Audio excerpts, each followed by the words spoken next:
친구들과 어울리며 추억을 쌓고 꿈을 키워나가는 시기, 중학생 시절. 하지만 3명의 아이들에겐 그 시간이 지옥 같았다는데요. 맨날 이 멍이 사라지는 날이 거의 없었어요. 맨날 맞아가지고. 차라리 왜 너도 때리지? 그 말을 하고 싶어 진짜. 왜 너는 맞고 있었니 바보같이. 샌드백처럼 때렸고 하루에 20대 넘게를 때렸고. 근데 학교 측에서 묵인을 한 거예요 선생님이.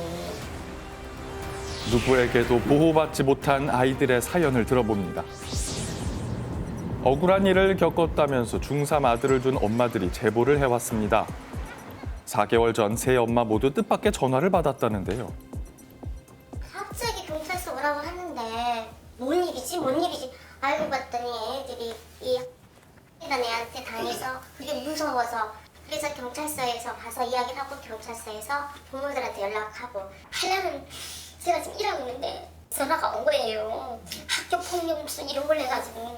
그래서 저는 저희 아들이 애를 때리는 줄 알았어요. 이렇게 맞아가지고 이제 피해자가 됐다라는 거예요. 막 억장이 무너지는 거예요. 엄마 이게 얘 말인가 하고 너무 기가 막히는 거예요. 우리 같은 경우는 매일 맞았잖아요. 매일. 우리 애기는 계속 맞았어요. 계속 몇 달. 왜 애기하고 살지도 못하면서 엄마 노릇도 왜 제대로 못했을까 이 생각이 너무 엄마 자격이 없구나. 아이들을 폭행한 가해자는 같은 중학교 친구였습니다. 피해 신고 후 아이들은 심리 상담을 받았는데요. 애들이 되게 불안해하고 좀 무기력함이 있죠. 그러니까 어디를 가도 내가 이 아이들을 피할 수 없을 것이다? 그런 생각들은 굉장히 많이 가져요. 많이 불안해는 하죠. 근데 겉으로 그렇게 드러내려고는 안 했었어요. 피해 학생들은 자신들에게 있었던 일을 말하겠다며 카메라 앞에 섰습니다. 자기가 완벽히 자기 아래에 두고 써먹어도 뭐라 못하는 친구들을 계속 2달 동안 지켜보면서 타겟이 됐어요. 한 번 시작된 폭행은 날이 갈수록 심해졌다는데요. 한 친구가 스테이플러를 가져왔는데 그거를 가지고 계속 위협을 하다가 친구들 보고 저를 잡으라고 붙잡으라 해가지고 한 2분 동안 신랑이 끝에 얘가 제 손에 그거를 찍었는데. 사건은 쉬는 시간에 일어났습니다. 가해 학생이 민준 학생을 괴롭혔고 결국 손등이 크게 긁혀 피까지 났다는데요. 당시 보복이 두려워 신고가 아닌 합의를 했다고 합니다. 부모님들 쌈으로 번지면 너 가만히 안 둘 거라고. 자기가 당한 거 배로 갚아준다고. 그러면서 저한테 심한 압박을 했어서 너무 무서웠고 얘기하면은 안 될 것 같아가지고. 사실 가해 학생은 학교 폭력 건으로 강제 전학을 온 상태였습니다. 친근하게 다가온 친구는 점점 태도를 바꿨다고 합니다. 자기 기분이 안 좋다는 이유랑 심심하다는 이유로.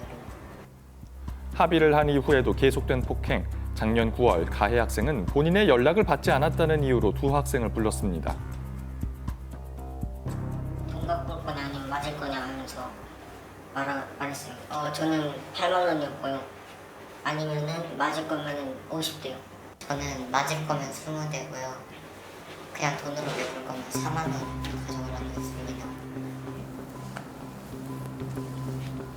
하루 만에 돈을 마련하지 못할 것 같다고 하자 한 건물 지하 주차장에서 두 학생을 폭행했다고 합니다. 4개월간 학생들의 몸에는 멍이 가실 날이 없었습니다. 어머니께서 많이 물어보셨는데 제가 그냥 운동하다 다쳤다는 식으로 그냥 넘어갔어요. 말하기가 좀 그랬어요. 걱정하실까 많이. 가해 학생은 새 아이들과 친하게 지내지 말라 주변에 엄포를 놓았고 아이들은 매일 괴롭힘을 당했다고 합니다. 아이들이 피해 사실을 알리지 못했던 이유가 있다는데요. 같은 경우는 이제 할머니, 아픈 할머니가 있다 보니까 더 지가 봤을 때는 얘는 더 괴롭혀도 돼야 보이는 거죠. 엄마는 잘 안 오니까. 한국어 가정으로 건드려 생긴 거예요. 다 저희 셋 다.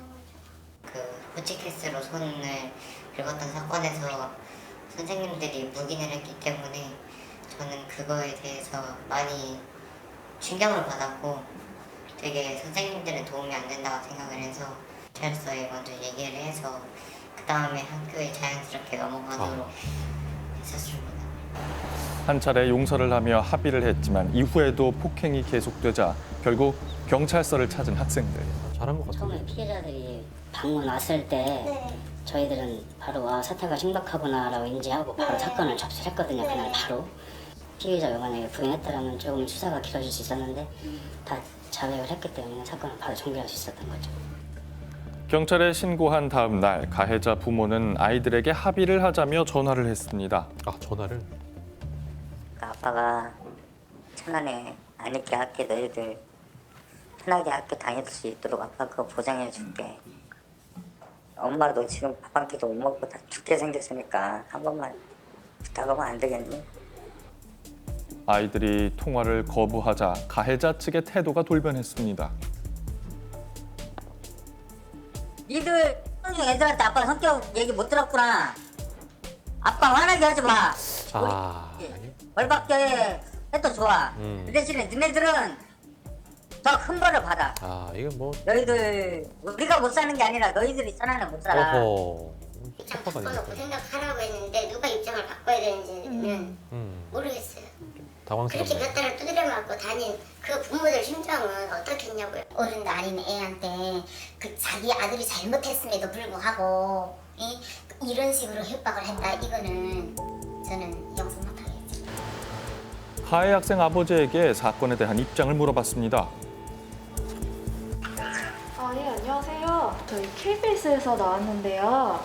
피해 학생들 아이들 부모님들에게 좀 사과하셨는지. 아니 그런 거를 참 걔네들 안 나가네 정말.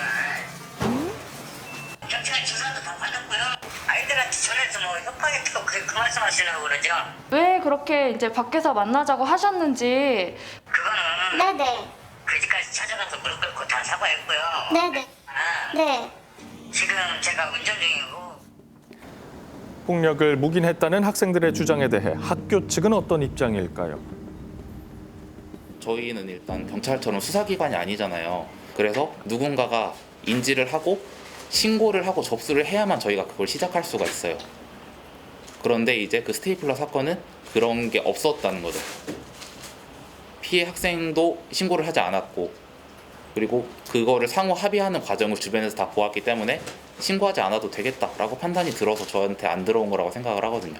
그럼 학교 측에서는 당연히 네. 뭐 피해 학생이랑 가해 학생이랑 불러다 뭐 조사를 하시던지 어떤 조치를 취해 주셨어야 됐는데. 관리 감독이라는 부분이 네. 어디까지의 범위를 말씀하시는 건지 잘 모르겠네요. 저희는 일단 그 사안에서는 이제 학교 내에서는 발생하지 않았었거든요. 아이들이 적은 것도 다 외부에서 외부 길거리나 아니면은 자기들이 자주 놀러 다니는 동네 이런 데에 대한 내용들이 자세하게 묘사가 되어 있었는데 그렇다면 그런 부분까지는 저희가 솔직히 말해서 알 수 없는 중학교 거잖아요. 학생들인데도 물어볼 수 있죠. 학부모들은 학교에서 학교 폭력을 방관했다 주장합니다. 진짜가 이런 일이 나타났을 때 부모한테 신속하게 정확하게 알려드려야 되는 게 마땅한 건데 그럼에도 불구하고 학교에서는 나몰라라고 아직까지도 사과 한마디 없고 이거는 아니다라고 저는 생각해요.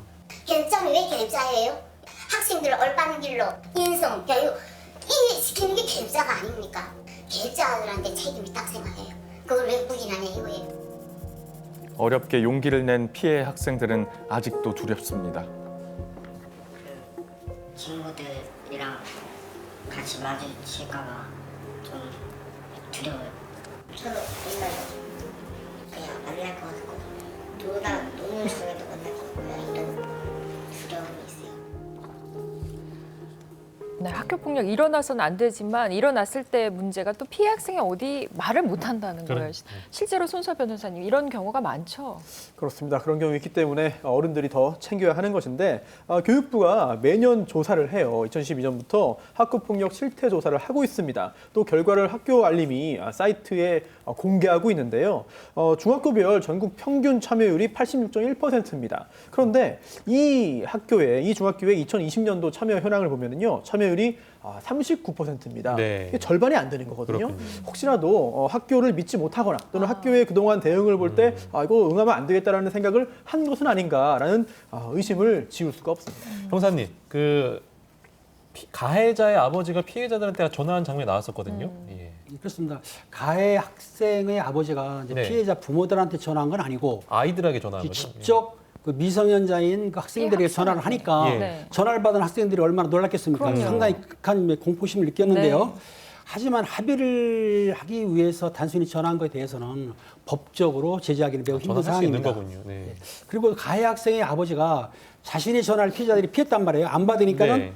좀 협박성으로 말한 게 뭐냐면 너희들은 더 큰 벌을 받는다. 네. 그리고 너희들이 천안에 못 산다라면서 태도가 돌변했어요. 네. 그러니까는 가해 부모들을 상대로 협박죄로 고소를 했는데 네. 실제적으로 협박죄는 최근에 보니까 무혐의 처분을 받은 그래요? 거예요. 왜죠? 네. 이유가 있습니다. 네. 네. 협박죄라면 사실상 상대방에게 그 공포심을 일으키게 할 만한 충분할 정도의 해악을 고지해야 돼요. 그러니까 겁을 먹여야 되는 거고 또 그리고 구체적으로 어떤 해악을 끼칠 것인지 아니면은 맥락상 상당한 위협을 느끼게 해야 돼야만이 협박죄가 성립이 되는데 사실상 그 경계가 좀 애매하군요. 네. 있는 거고요.